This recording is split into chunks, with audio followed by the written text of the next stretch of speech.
What's up? I'm Levi Benton from Miss Maya, and this is a Toxic Wobble production. Stay metal.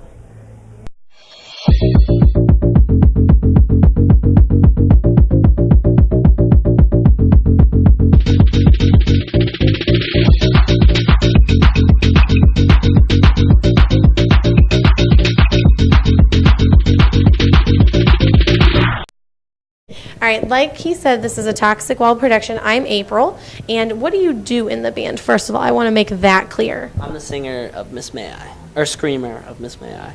Singer, screamer, same thing. I mean, screaming takes a little bit more effort, I think, and I think a lot of people don't realize that, and they're like, oh, he screams. She's got my back. Are you afraid of any movie or TV villains or any? Really, in general, are you afraid of anything? The only movie that I'm afraid of, and I think it's just because when I was little, it's the only movie that scared me. And I'm not scared of it now; it just freaks me out. Is Salem's Lot? It's like it's an old one. Because I grew up listening to, or watching scary movies. I was Chucky for Halloween, my first baby Halloween, and all that. So scary movies always been good, but Salem's Lot's the only movie that scares the crap out of me a little bit still. Do you like haunted houses? I love haunted houses. I don't get scared, but only thing I get the loud noise startled, like the chainsaw. Mm-hmm. It doesn't scare me. It's just like startles me. But I love just seeing the special effects and the craziness. It's awesome. What is the coolest haunted house you've ever been to? I actually went to the world's largest haunted house, and it was I think it's in Illinois. It's behind this one theater that we were playing, and it was actually Halloween night. Wow. And so not only did we play there, we played there on Halloween night.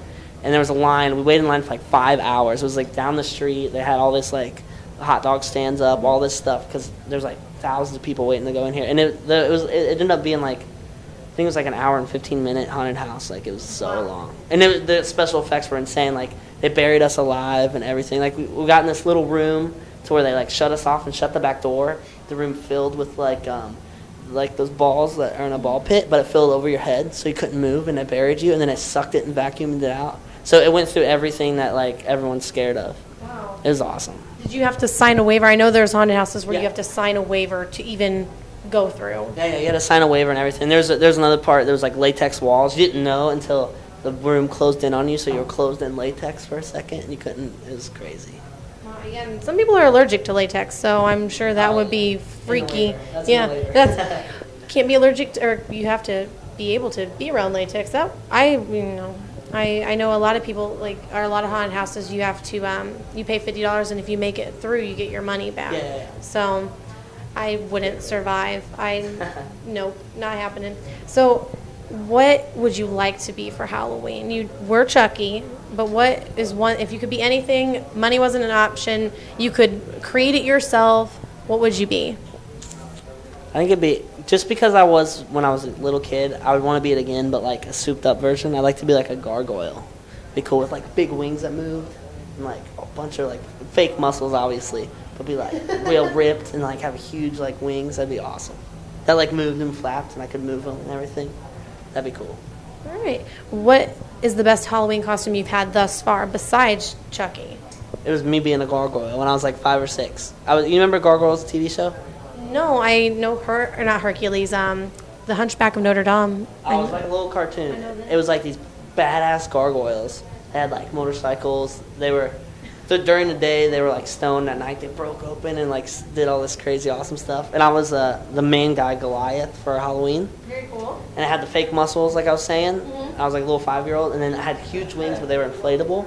So I was walking around with big purple wings. I was a purple like monster. So you would just make it look that much more realistic. All right, that would be very cool. I'm sure now that they know, maybe you'll get something in the mail. Fake. That would be really cool. That'd be so cool. If you could be on Fear Factor, what's the one stunt that you would have to back out on? $50,000, goodbye. Anything that has to do with spiders, I wouldn't do it. I'm terrified of spiders more than anything in my life. Are you afraid of the dark? No, not really. If there's spiders in the dark, I'm afraid of it. If there was a zombie invasion, would you trip your best friend just to get away? You could twitch them too, I guess. Yeah, I would definitely. I would do that. Yeah, it's survival of the fittest. I have to survive. Who's your best friend? Probably my fiance. And you would trip her? Yeah, no one would know it's a zombie invasion. It's not like there's anybody giving me crap about it. They're just like, oh, you survived. It's cool. I have no one to answer to. It's zombie invasion. And now she knows. She's going to be like, well, alrighty. What's the scariest experience you've had while on tour? Oh, man. We got beat up on our second tour once. Well, I didn't. I was a wuss and stayed in the van and watched everyone else get beat up. We got, like, jumped by, like, these big rednecks. That was pretty scary. That was, like, our second tour ever. It was at this gas station. It was just because we wore tight pants and it was late at night and they just beat the crap out of the dudes. It was pretty crazy. Wow. But you just watched them. yeah, I didn't get out there. I was little. I was one of the littlest ones. Yeah. But now another one was there was a tornado that we saw touch down. It was we were in the fields, like how it's here, like just cornfields, like just nothing. And it was an actual tornado. It was flashing and everything. So we had to pull off by this building, and we saw, like, on the way to the building, there was a car flipped over from the wind, and we're sitting there, and we could see the tornado touching. It was like lightning and everything, and literally you could feel like the van and trailer rock, like wheels lift up and everything. We're all like sitting on the bunks, like, ah, and it was like lifting up, and it was over in like a few minutes, but it was literally the scariest thing ever. I thought it was it. I was like, oh, not that we were gonna die. I was just like, we're gonna flip our van, get thrown up by a tornado. But it was pretty awesome. That would be crazy, especially in a vehicle. You with go 10 dudes in a little van. You're just like, whoa, it was crazy. It's like a simulator, only real life. Yeah. And it would be freaky. What is the best gift you could receive or have received from a fan? I've really, yesterday I received Super Smash Brothers for N64. That was pretty awesome. My favorite gifts are I love the portraits because I grew up going to shows, and I remember I drew a portrait for Bert from the U's, and now we're playing with them and we're friends with them. But it's just cool because like I always thought that's really cool to get from kids because they took the time and like took the effort to make a portrait. So I have them all at home. It's awesome. I love those. Have a little portfolio of people. What is your favorite dessert? Ooh, I don't like ice cream. I like creme brulee. It's my favorite. I know it's weird, but that's my favorite. No, a lot of people are like brownies, cake. You went the extra mile. Yeah, I nice. actually, have you ever seen it get made? Creme brulee? I was in Paris, and I ordered some, and the guy brought out a freaking blowtorch to caramelize it, and it was the coolest thing I've ever seen in my life. He like put the sugar on it, shot it with a blowtorch, and I was like, whoa, it was a big flame, and I ate it. It was awesome. Would you ever bring one lucky fan on, or multiple fans on tour with you ever? Oh yeah, that'd be awesome. I'd love to do that. It's so cool to just see how everything works. Because when I was going to see bands, I would have never thought in a million years how stuff worked. Like how I know now all the little things. I can't even go to a show anymore because I'm thinking about the gear and the backstage and all other stuff. So like just to see how everything works, it's like a whole nother show. It's awesome. Do you have any pets? I have one dog. It's my first dog ever. It's a beagle. He's a year and a half. I was gonna bring him today, but he's a little too crazy. So I got a little beagle. It's actually cool. He's a pure-blooded beagle, but I don't know how it happened genetically. He's like 80% like murdered out black, but he's pure-blooded. So it's just really weird because when we went to go see him, there's all these little cute puppies, and there was like 3 black ones. But all the other ones were like the perfect brown, white tail. He's like perfect with like body and everything with a white tail, but he's just like mainly black, and he's like the coolest little dude. It's awesome. What's his name? Buster. Buster, the cute little beagle. Do you have a bucket list? And if so, what's one thing that's on it? I do have a bucket list. I'm actually like a legit bucket list person. One of the biggest ones, I want to go to Egypt. Like, I don't want to go on tour in Egypt. I want to just go to Egypt and, like, see the pyramids and stuff. I'm all about, like, I want to knock out all the big, crazy stuff in life. So then when I'm an old man, I'll be the coolest grandpa and be like, I already did that. Like, when my kids are doing social studies, I've, like, been there, seen that, done it. Because we've been to a lot of countries. I just went skydiving on this tour, so I knocked that out. And I want to go to the pyramids. It'd be awesome. Have you ever, like, when you're on tour, do you get to experience anything like you get to go to skydive or something like that? But say you're in Europe, do you get to go to museums or anything, or are you strictly on tour? You don't really have time to do any of that? Sometimes we don't have time, but when we do have time, I definitely go and see crazy stuff. Like last time we were in Europe, I went to the Louvre and everything because I try to knock it out because I know we're going to be there more than once. I'm trying to knock everything out. So I went to Paris, or I went to the Eiffel Tower, went to the Louvre this time. I'm going to go to the catacombs next time. I'm trying to knock it all out. I live life to the fullest. I'm trying to do it all. Well, you're a man with a plan, so that's good. I like it. Where did you grow up, sir? I grew up 2 hours from like here. I grew up in Dayton, Ohio. Is that 2 hours? I'm pretty sure everyone says like 2 hours. Yeah. I grew up in the Dayton area. I moved a lot, but it was in the Dayton area, so I'm not too far from home. That's good. Are you planning on sneaking a trip back to Dayton, or are you going to stay here? Stay here. Yeah, it's a little too far. It'd be quick, especially since it's in so late. My room and then go back. Right. Yeah. Well, favorite cartoon as a child? Oh, man. Favorite cartoon. I have a lot of favorite cartoons. It'd probably have to be Hey Arnold and stuff. I don't know if it counts as childhood, but my favorite cartoon ever is SpongeBob. But Hey Arnold probably when I was like really little. I had nightmares about Hey Arnold one time. They had the Headless Horseman episode, and it scared me. Yeah, I was like, oh, this is not cool. I get freaked out a lot, so I probably should just stay in my own room, not go anywhere. What was your favorite toy as a kid? Okay, so when Lost World came out, I got I always had like themed Christmases. So when Lost World came out, I got like a bunch of crazy dinosaurs, and all this stuff, and then I got the actual like RV vehicle from the movie that like fell off, you know. And there was a fence that came with it, and the fence was like touch sensitive, like it would go off if a dinosaur touched it. And that was like my favorite toy because I had like a little village in it. And if a dinosaur touched the fence, it would have an alarm that sounded. It was pretty awesome. Do you still have that somewhere? Oh no, I don't have any of those toys anymore. They're all gone. I wish. That'd be awesome. That'd be cool. Wouldn't it be crazy if a fan like saw this and found that? That would be awesome. It was huge. It was like an RV this big, and I could fit all my guys in it.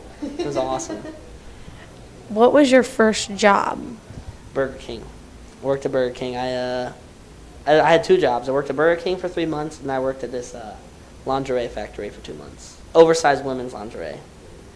It's a weird one, but it actually exists. It's in my town. It was the coolest job of Troy, Ohio, because you get paid the most and you don't work weekends.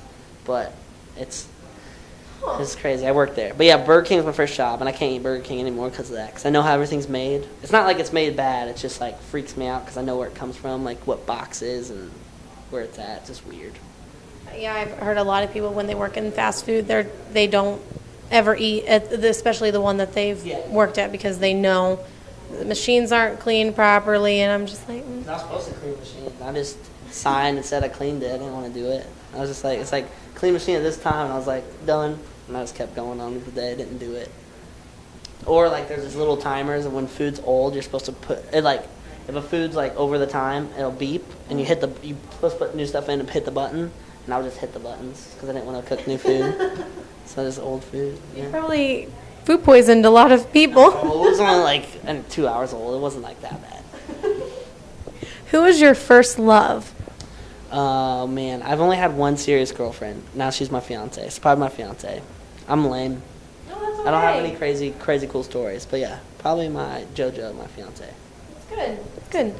Did you have a hiding spot that you went to as a kid that nobody knew about? If you got in trouble, you ran to or anything like that, or a fort? I never really had a cool hiding spot. I've always wanted a tree house. I built tree house at my friend's house, never at my house. I was to like ride a bike around town. I've lived in little towns around Dayton, like Phillipsburg and all these little places. So like I rode my bike. Like that was like my hiding spot. I would just disappear into town. Like I can remember like ever since I was really young, like even like 8 or 9, like I would just get on my bike and just go into town until like the sun came down and just ride around. It was awesome.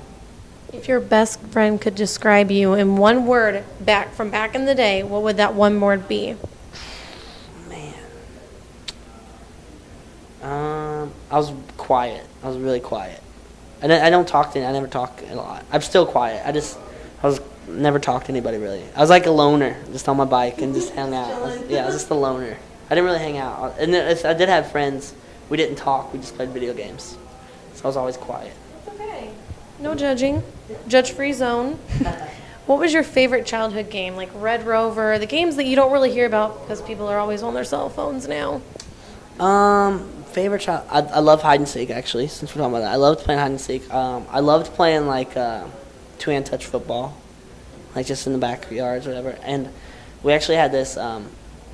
We had this game we made up, and it was called like G-Ball because I lived in this little town called Gordon. There's only 32 houses in this town. It's really tiny, and all the kids would go. We made this game up called G-Ball, and there's this little roof at this church. You fill the ball up, it comes down, and like wherever you hit the ball out on the thing, you get different points. And like that was like my favorite childhood games. But hide and seek's probably my number one. I love playing hide and go seek. It's awesome. Do you still play hide and go seek? If somebody wants to play, I'll totally play. Yeah, it'd be awesome. Hide and go seek in the venue, that would be kind of... That would be insane. We actually play hide and go seek in our old practice space because it was at the top floor of this huge like warehouse. Mm-hmm. So we'd have 4 flights of warehouse, and at night we'd get keys to it. So we'd actually, and this was only like not even a year ago. So it was like a bunch of friends would come over to the warehouse at night. We have keys and we turn all the lights off. So it'd be like a massive warehouse, 4 floors, and we'd play hide and go seek with like our cell phones as lights. And it was scary and fun. Saw some big spiders there. It was scary. You don't want to talk about that, Ian? Next subject. Well, the last thing I do want to talk about, you had a new album come out not too long ago. Yes. Could you talk about that? Yeah, we had a new CD come out called At Heart. Really excited. It's like our big swing to try to get into like the big metal world, and it's going over really well. We're really excited. Kids are liking it on this tour especially, and we worked with a new producer. His name's Machine, and he's like a legendary metal producer. So it was pretty fun, and I know everyone says it's cliche, but it's one of the best CDs. It's the first CD I'm proud of that we've released. Good. So. Well, where can people get it? Can they get it in Target or just on your website or anything like that? Yeah, on our website, iTunes, Hot Topic, FYE, Best Buy. I think, or any like local, hopefully local record store. I don't know. So really, they have no reason not to buy it. There's no reason you can't have it unless it's sold out. Then buy it on your phone because everyone has iTunes. Exactly. So you're you're kind of stuck. Yeah, it's cheaper on iTunes. You don't have to pay for the CD case or the artwork. Just look up the artwork on Google and download the CD. See, and I'm one of those people that has to have something physical in my hands. It's really interactive if you get the new album too. It's cool. There's like little holes cut in it, and you can change stuff in it. It's like an interactive CD artwork. So see, now you need to get it to see what he's talking about. Because on 2D, it doesn't look that cool. If you look at it, you're like, oh, cool cover. And then if you actually have it, there's these holes cut in it. You can spin stuff and change stuff. It's really awesome. Check out Miss May I. Check out their CD. You have to buy it. It's a regulation to watch this interview, actually. And I'm April. I'm Levi. And this has been a Toxic Wobble production. Subscribe. Check out other interviews